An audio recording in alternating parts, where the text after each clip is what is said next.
Merci Madame la Présidente et merci Madame, Monsieur le rapporteur, merci les sénateurs, merci de nous offrir la possibilité à nous quatre de dialoguer.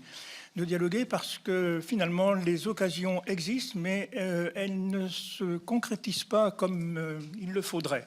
Je dis cela parce que il m'est arrivé de rencontrer André Comtot-Sponville en colloque. Nous avons traité l'un et l'autre, par exemple, de la question du suicide. Il m'est arrivé de lire Monique Cantos-Perber. J'ai lu aussi mon collègue Bernard-Marie Dupont. Et j'admire beaucoup les travaux des uns et des autres. Et je regrette profondément que nous n'ayons pas vraiment l'occasion de poser paisiblement sur la table, sereinement, comme c'est le cas dans une enceinte comme celle-ci, les arguments divers. Pour ma part, je tiens à signaler que je ne suis évidemment pas soignant, je ne suis que philosophe, encore moins législateur. Ce sont deux fonctions extraordinairement complexes que celle-là. Mais depuis 30 ans, un peu plus même, je fréquente de façon quasi hebdomadaire les services hospitaliers, les services de soins palliatifs. J'étais pendant 17 ans membre du comité d'éthique du CHU de ma ville de Nantes, ma bonne ville de Nantes, dont Michel Meunier fait partie aussi. Je rencontre donc les personnes en fin de vie, étant moi-même bénévole d'accompagnement. Je rencontre beaucoup les soignants et j'apprends énormément à leur contact. Pendant 8 ans, je me suis interdit de prendre la parole publiquement ou d'écrire quoi que ce soit sur cette question qui était déjà dans les années 90 fort idéologisée. Et il m'a fallu fréquenter les services, revêtir parfois la blouse blanche pour commencer à oser balbutier un certain nombre de choses que j'avais apprises du côté de ceux qui sont au contact régulier, quotidien, de ces personnes qui arrivent en fin de vie. Il m'a fallu 8 ans pour rentrer, je crois, dans la complexité du sujet. Et j'aimerais vraiment que tous ceux qui, aujourd'hui, parlent haut et fort, fassent cette même expérience, j'allais dire, d'humilité, qui consiste pas seulement à examiner des arguments, mais à connaître de l'intérieur ce qui se joue dans cette alliance thérapeutique si singulière, si étrange, et qui finalement est de loin pour moi la source d'enrichissement et d'instruction la plus forte. Ce n'est pas la première fois que les parlementaires m'invitent à réfléchir avec eux et je me permettrai quelque chose d'indiscret.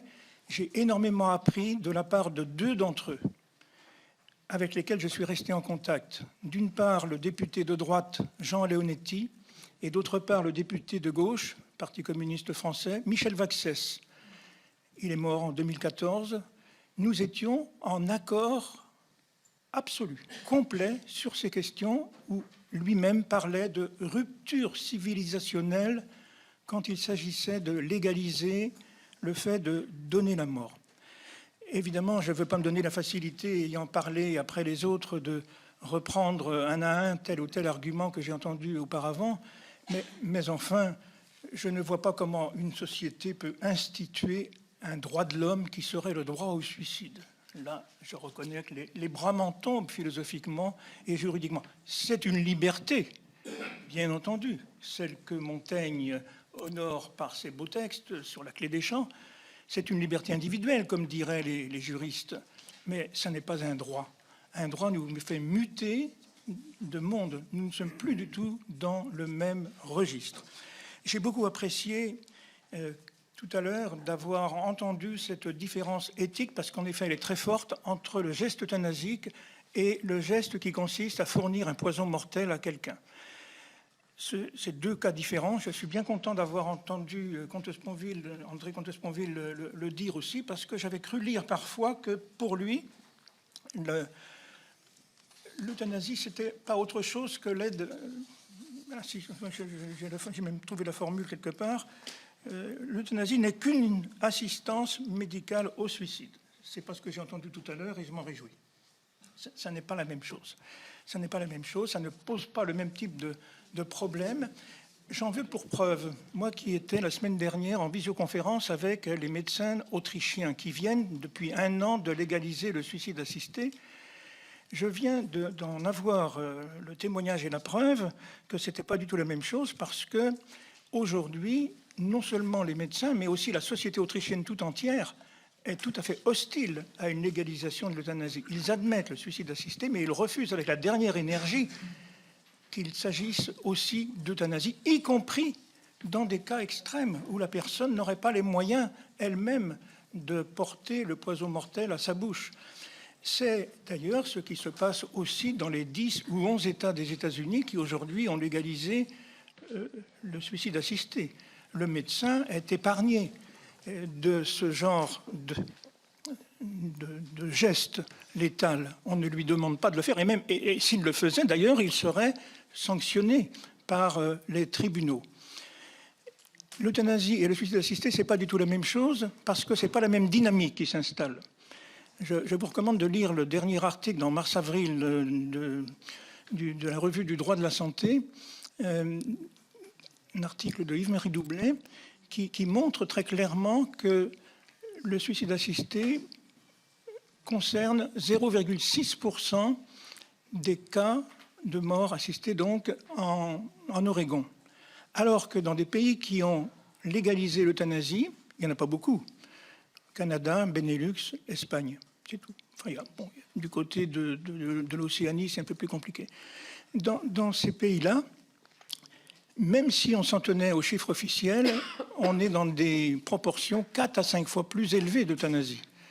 Et même si on tient compte, et on devrait tenir compte des euthanasies qui ne sont pas déclarées dans ces pays, on arrive à 7 à 8 fois plus de cas d'euthanasie que de suicide assisté. Autrement dit, ce n'est pas du tout la même dynamique qui se produit selon l'une ou l'autre des législations. Et il me semble que cela doit être bien rappelé. Alors, le point que j'aimerais traiter, ou plutôt les points que j'aimerais traiter, sont deux.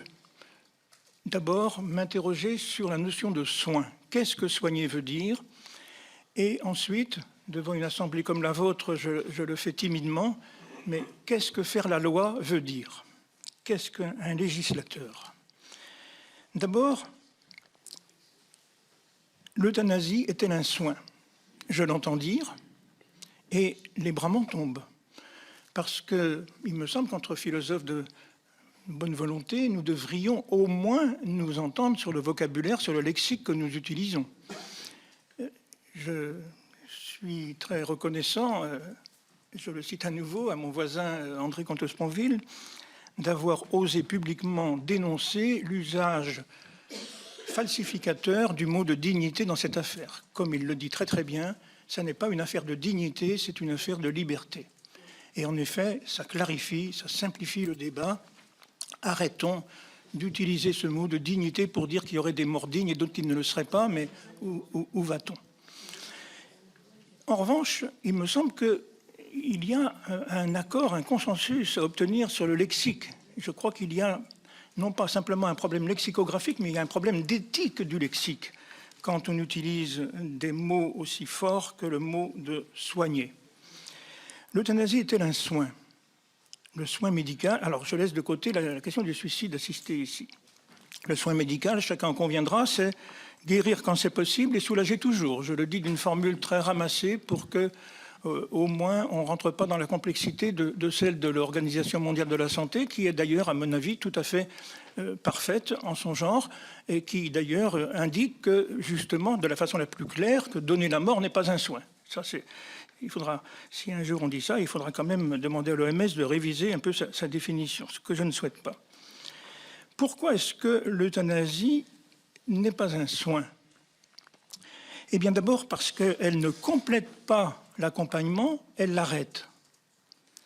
Elle ne succède pas aux soins palliatifs, elle les interrompt. Elle ne soulage pas le patient, elle l'élimine. Soulager la souffrance, ça n'est pas faire disparaître le souffrant. J'aime à citer Bernanos dans son livre Antifranquiste, Les cimetières sous la lune, où il disait exactement ça de façon très prémonitoire dès 1938. Il voyait se dessiner devant nous, dans un même opprobre finalement, et la souffrance et le souffrant. Vous avez peut-être vu, comme moi, le texte signé par 13 organisations qui ont la particularité, c'était au mois de février dernier, qui ont la particularité de rassembler des soignants qui sont au contact régulier de la fin de la vie. Je dis ça parce qu'il y a des contre-pétitions, mais regardez bien, elles sont signées par des rhumatologues, des ophtalmologues, bref, par des gens qui n'ont pas ce contact régulier. Donc on peut soupçonner un petit brin d'idéologie. Ces 13 organisations, qui représentent 800 000 soignants, sont unanimes pour dire que ça n'est pas un soin. Et ils adressent cette supplique que je voudrais vous lire. « Laissez le monde du soin à l'écart de toute implication dans une forme de mort administrée. » Ça contredit leur métier, ça contredit leur vocation, ça contredit le sens qu'ils essaient de donner à leur fonction. Une légalisation d'une forme de mort médicalement administrée, écrivent-ils, emporterait une modification essentielle de l'éthique soignante en changeant le sens du mot « soin ». Eh bien, disciples de Socrate, je crois qu'il faut être très attentifs les uns et les autres, et que nous soyons philosophes de métier ou non, au sens des mots que nous utilisons. Le soin ne doit pas être modifié dans son acceptation. Qu'il s'agisse d'un geste compassionnel ou fait en conscience par un médecin, c'est une chose. Mais n'appelons pas soin, de grâce, que le législateur n'appelle pas soin ce qui contredit le soin, ce qui est autre que le soin, ce qui est différent du soin, ce qui est l'aveu d'une difficulté, d'une impasse, peut-être d'une aporie, d'une impuissance même. Mais n'appelons pas soin, je vous en supplie, en tant que législateur, si vous deviez faire évoluer la loi, n'appelez pas soin ce geste-là. Vous seriez en train de changer de fond en comble le sens de ce métier où, vous le savez bien, il est si difficile aujourd'hui de recruter et aussi d'accompagner et de former. J'apprécie évidemment que la clause de conscience spécifique soit envisagée si jamais l'évolution législative devait être celle que certains souhaitent, que beaucoup souhaitent même. Mais je me permets de préciser quelque chose ici. La clause de conscience, ce n'est pas tout à fait la même chose que l'objection de conscience telle que vous la trouvez dans le Code de déontologie à l'article 47 et qui concerne tout un chacun, tous les soignants, bien sûr, pour des raisons personnelles ou professionnelles, peuvent se refuser à poser un acte. Mais la clause de conscience franchit un pas de plus, ne serait-ce que sur le plan juridique, d'ailleurs, elle n'a pas la même solennité. La clause de conscience dépend du législateur, le code de déontologie dépend, puisque ce sont des décrets, dépend davantage d'initiatives gouvernementales. Donc c'est plus fragile. Donc maintenez bien cette clause de conscience, et je crois que cela n'est pas discuté par personne en ce moment, n'est pas contesté par personne. Mais je forme un autre vœu. J'étais la semaine dernière invité par les responsables de 40 EHPAD et autres établissements médico-sociaux. Ce n'est pas des religieux, ce n'est pas des droites-gauches, c'est tout simplement des gens de terrain. Et ils me disaient, mais j'espère bien que non seulement la clause de conscience sera individualisée, mais qu'elle s'appliquera aussi à nos institutions. Parce que ça fait partie de notre charte, quand nous accueillons quelqu'un, de toujours lui dire « ta vie compte ». Et nous n'avons pas tant de demandes que cela qui persistent. Elles sont rarissimes. Je disais que j'étais en lien très régulier depuis si longtemps avec le personnel soignant. Le responsable, je le nomme, de la maladie de Charcot à Bordeaux me disait, il y a 3 semaines, 360 cas, un seul a persisté à demander l'euthanasie. Donc, la question, cela me touche beaucoup, la SLA, parce que moi aussi, je peux raconter la fin de vie de mon père atteint d'Alzheimer. Je peux raconter aussi, il y a un mois, le décès de la meilleure amie de ma fille, qui est décédée justement d'une maladie de Charcot, d'une SLA. Et je peux témoigner, pour connaître un peu mieux que beaucoup, je crois, ces situations, je peux témoigner que c'est beaucoup plus rare. Mais évidemment, quand ça arrive, les médias s'en emparent. Et est-ce au législateur de se laisser impressionner, intimider par le discours médiatique qui, évidemment, ici, va toujours dans le même sens, celui du spectacle, celui aussi de l'émotion. Alors, j'ai dit que j'allais parler aussi de la loi. Alors, je ne veux pas ici faire la leçon aux législateurs que vous êtes. Je pense que votre métier est difficile, qu'il est très noble en même temps, mais je déclinerai simplement 3-4 affirmations. Premièrement, le droit pénal n'a pas qu'une fonction répressive, il a aussi une fonction expressive et symbolique. Et à ce titre, il traduit les valeurs d'une société. Et donc, est-il bien utile de toujours céder à ce que Badinter avait appelé un jour la fureur de légiférer? N'est-il pas aussi grand, aussi noble de dire que le droit doit s'abstenir en certaines circonstances, en certaines situations? J'ai eu plaisir tout à l'heure à entendre citer le doyen Beignet. Et en effet, le doyen Beignet m'a beaucoup instruit. Moi, si j'ai appris énormément des médecins, des infirmières et surtout des aides-soignantes, je dois le dire au passage, j'ai appris énormément aussi de ma fréquentation assidue des juristes. Et le doyen Beignet, justement, disait, mais s'agissant du suicide, le droit s'abstient. C'est une liberté, c'est une possibilité, c'est une éventualité. Ça n'est pas un droit. C'est-à-dire que ce n'est pas à la société, disait-il, de fournir les moyens de se suicider. Si la chose arrive, pourquoi pas? Je ne sais pas moi-même ce que je ferais un jour si un de mes amis très proches, mon épouse même, va me demander de l'aide pour la suicider. Je ne sais pas. Peut-être que je vais céder par amour à cette sollicitation. Mais une chose me paraît évidente, c'est que si je le fais, je sais que je transgresse la loi. Et je ne souhaite pas que la loi soit modifiée parce que je l'aurai transgressée. Et donc, il faudra que je rende compte de mon acte, et j'espère l'indulgence des tribunaux, devant les tribunaux civils, mais aussi le tribunal de ma conscience. Donc, est-il bien utile toujours de légiférer? Eh bien, je rejoins ici l'un de mes maîtres. Je suis probablement le doyen des 4 invités d'aujourd'hui.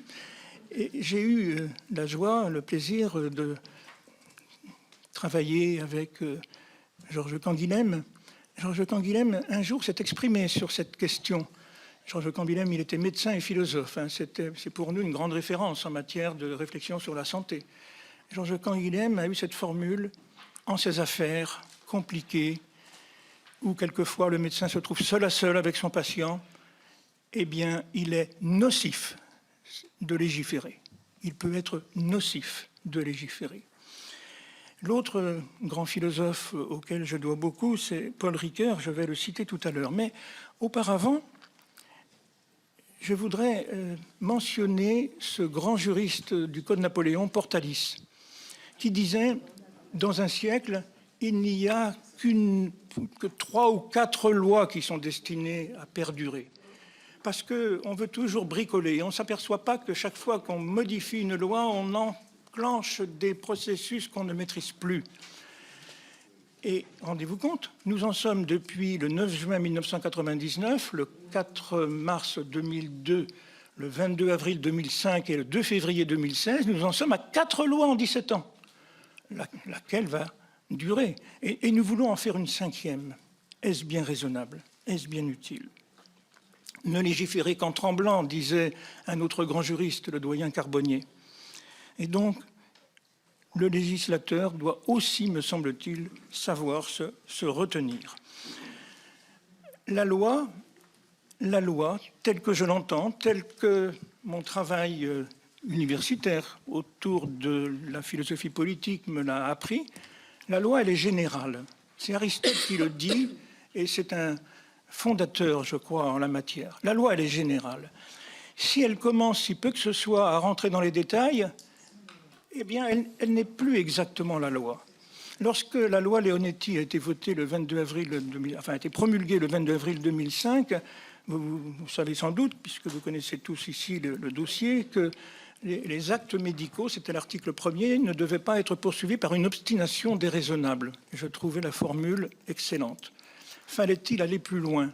Le législateur l'a cru en ajoutant « lorsque les traitements sont disproportionnés, inutiles ou n'ayant d'autre effet que le maintien artificiel ». Mais déjà, c'est rentré, à mon avis, dans quelque chose qui va nous épargner ensuite le jugement déontologique du médecin, le jugement judiciaire du juge. N'est-on pas en ce moment en train de confondre le juridique et le judiciaire? Nous avons, je crois, des éléments déjà bien avancés pour résoudre bien des situations. Place au judiciaire, place aussi à l'éthique médicale, au jugement en situation. Paul Ricoeur, dont j'annonçais tout à l'heure que j'allais le citer, m'a énormément instruit sur cette question. Paul Ricoeur est sans doute, à ma connaissance, le seul grand philosophe de la fin du XXe et du début du XXIe à avoir pris des heures et des heures pour connaître de l'intérieur la problématique de la fin de vie. Il s'est documenté, il s'est renseigné, il a même encadré des thèses sur les soins palliatifs. Parce que ce qui est embêtant dans ce débat, c'est que c'est comme si on avait d'un côté la revendication d'autonomistes d'individus, et de l'autre, la difficulté à recevoir cette demande, alors que bien sûr, il faut toujours l'écouter. Et c'est comme si on oubliait qu'en réalité, le point principal, à mes yeux, du Code de la santé publique, c'est l'article 1111-4, issu de la loi du 4 mars 2002, et qui dit très exactement et très littéralement « Toute personne prend avec le personnel de santé, le professionnel de santé, et compte tenu de ces informations et préconisations, les décisions qui concernent sa santé. » Qui concernent sa santé. C'est bien la personne qui, ultimement, doit consentir à ce qui lui est proposé, qu'il s'agisse d'examens diagnostiques ou qu'il s'agisse de traitements thérapeutiques. Mais l'important ici n'est pas de dire qu'on est passé d'un paternalisme médical qui décidait souverainement de ce qui était bon pour le patient à un consumérisme médical où l'on verrait le patient décider souverainement de ce qui est bon pour lui. On est dans une alliance thérapeutique. Et ce dont témoigne ce texte magnifique, il n'y a que 15 pages à lire, autant que le premier chapitre de mon ami André Comte-Sponville, ce dont témoignent les 13 organisations que je mentionnais tout à l'heure, c'est précisément de cette alliance thérapeutique qu'ils savent si bien nouer.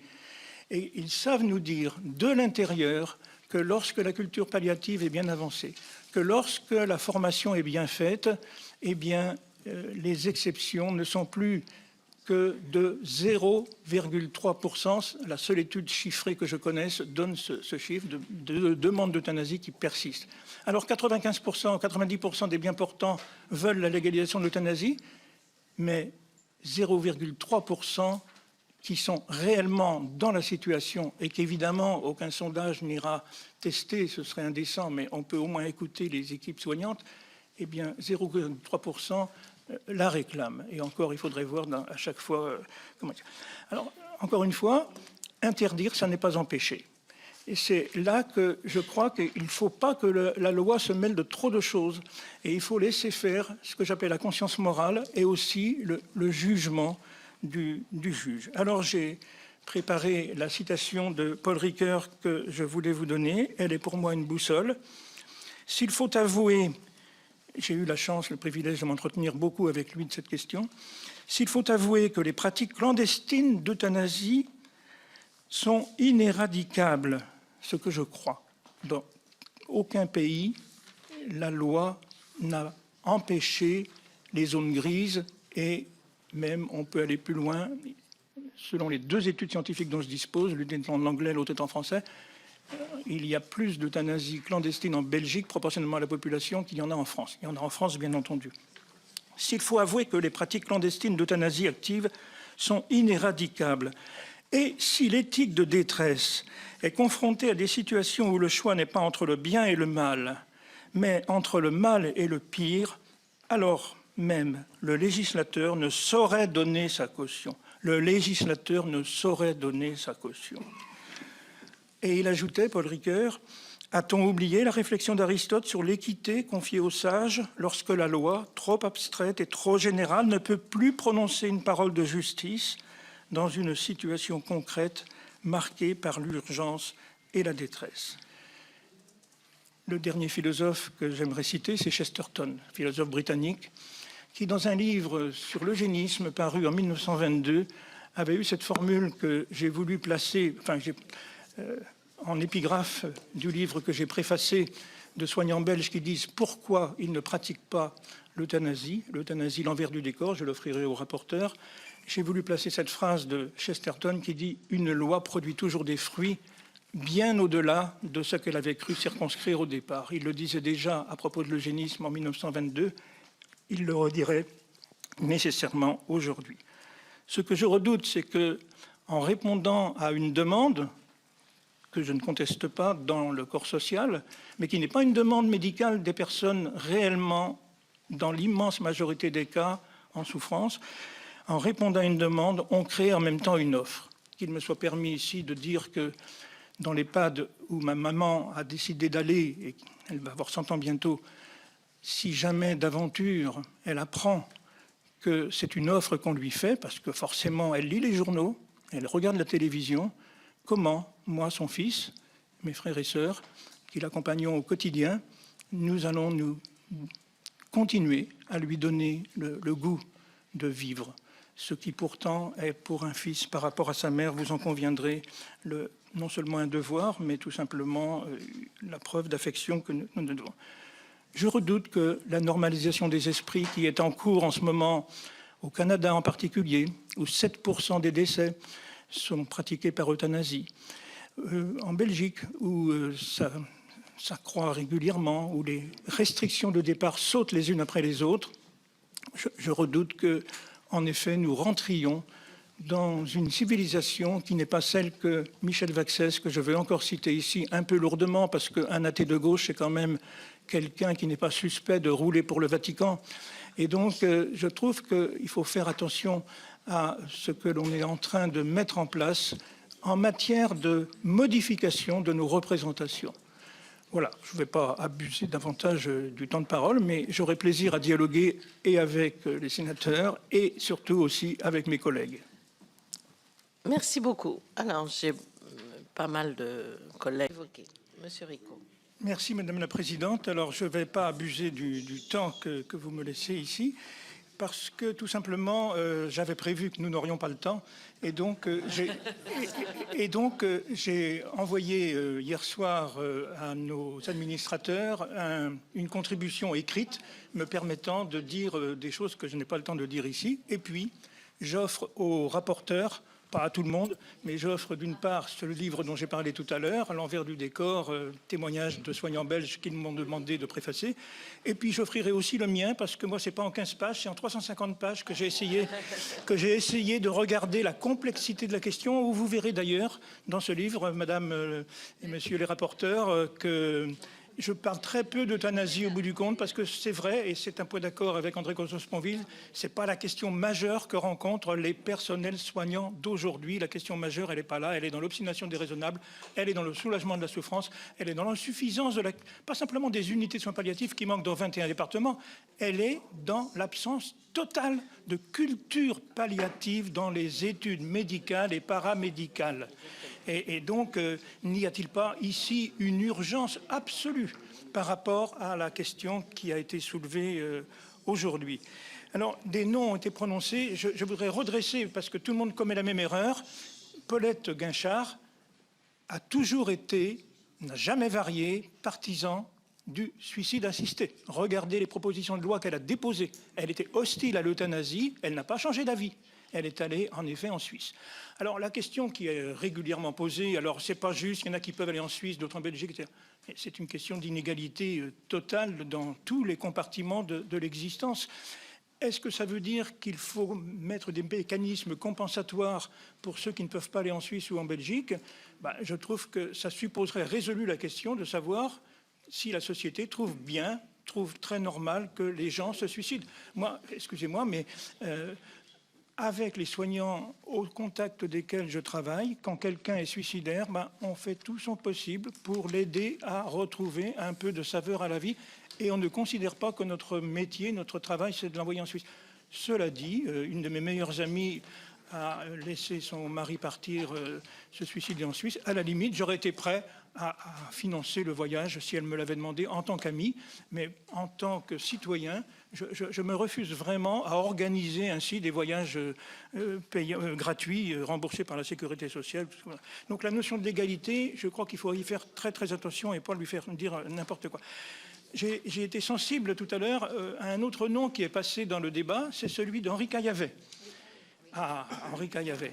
Ben, sachez, mesdames et messieurs, moi qui suis très hostile à la dépénalisation du suicide assisté et de la légalisation de l'euthanasie, que j'étais son ami, et son ami intime, et qu'il m'a demandé de préfacer le roman qu'il a voulu écrire à la fin de sa vie. Et nous étions réellement amis, réellement. Il m'a raconté beaucoup de choses que je ne dirai pas ici, tant que je ne les ai pas publiées. Mais voilà, c'est quelqu'un qui, toute sa vie, a été quand même encombré par le fait d'avoir tué son père, qui n'était ni en fin de vie, ni malade. Ni en fin de vie, ni malade. Il l'a tué. Et je lui ai dit, mais Henri, est-ce que vous auriez accepté de faire ça à votre maman? Ah non, sûrement pas. Le père a été tyrannique toute sa vie. Il lui a interdit de faire des études de philosophie. Enfin, je ne vais pas vous raconter sa vie. Mais tout ça pour dire que méfiez-vous des personnes dont on parle avec un peu de suffisance et sans toujours bien connaître les arrière-fonds. Il avait souhaité que j'aille à ses obsèques, j'y suis allé, bien entendu. Et j'ai beaucoup appris de lui, et je crois que lui a aussi beaucoup appris de moi. Puisque, alors j'ai promis que je ne serais pas long, on a parlé de... Alors je prends les noms qui sont venus. Vincent Imbert. Vincent Imbert, mais quelle histoire! Le tableau clinique qu'a fait André Comte-Sponville ne correspond pas à la réalité médicale. Son kinésithérapeute vient de mourir il y a 2 mois. J'étais en relation avec lui, en relation amicale, depuis une quinzaine d'années. Mais son kinésithérapeute, ainsi que son ergothérapeute, ainsi que son médecin, n'ont jamais eu le même discours que celui qui a été médiatiquement imposé. Certains autres essayistes l'ont dit, moi-même je l'ai dit dans des publications antérieures à celle-ci, mais on n'est pas entendu, parce qu'il y a un discours unique qu'on doit tous entendre, il voulait mourir. Eh ben, le kinésithérapeute dit exactement le contraire, et il l'a écrit. Et il n'a pas été attaqué en justice pour avoir écrit le contraire de ce que le discours médiatique nous imposait. Combien de fois les choses se produisent ainsi? J'ai dit que je ne tricherai pas puisque je vous offre le livre et j'ai ma contribution écrite, mais la toute dernière remarque, c'est toujours pareil, c'est avec une personne. J'ai le plaisir de me retrouver en face de Michel Meunier dans mon département, une personne que j'estime énormément. J'étais là encore, hein, quand on est vieux, on a des amis qui durent plus, des amitiés qui durent plus longtemps peut-être. J'étais l'ami de Guy Gouraud, que vous connaissez bien, vous aussi, hein, qui était le bras droit de Jean-Marc Ayrault à la première municipalité que celui-ci a dirigée. Et Guy Gouraud était atteint d'une maladie mortelle, incurable. Et à l'âge de 2 ans, on avait dit à sa maman, ne vous attachez pas à lui. Il avait une tétralogie de Fallot. Tout le monde mourait autour. Et en effet, c'était insupportable. Et finalement, il a survécu jusqu'à l'adolescence. On a redit la même chose. Il va mourir. Et puis, il n'est pas mort. Il est mort à 85 ans. Il a été le président du groupe socialiste au Conseil général pendant 4 mandats. Il a été le maire adjoint de Nantes, le deuxième adjoint. Il a été président de l'office de HLM. Il a été vice-doyen de l'université de Nantes. Il a été vice-président, je veux dire. Il a été doyen de la fac de sciences. Il a été papa, grand-père, etc. Bref, comme l'a dit son fils le jour de ses obsèques, mon père a été en soins palliatifs toute sa vie. Autrement dit, on peut être atteint d'un mal incurable, d'une maladie mortelle et être soigné. Ça veut pas c'est pas la même chose de dire qu'on va guérir, mais on peut être pris en soin. Moi, je suis résolument pour une société qui, certes, développe l'éthique de l'autonomie. Je suis pour la liberté à fond. Je pense qu'il ne faut pas empêcher juridiquement les gens de se suicider, bien évidemment. Mais je pense en même temps qu'une vraie société, une société digne de ce nom, est une société qui reconfigure l'éthique de l'autonomie par une éthique de la vulnérabilité. C'est-à-dire qui prend en compte, qui prend en considération la fragilité, la faiblesse de l'humain et je dirais le tragique de la condition humaine qui de toute façon, quelles que soient les lois que vous pourrez voter, sera jamais éliminée de nos existences. Ayons les uns et les autres, philosophes, législateurs, médecins, cette modestie de croire que le tragique est inéliminable. Merci beaucoup.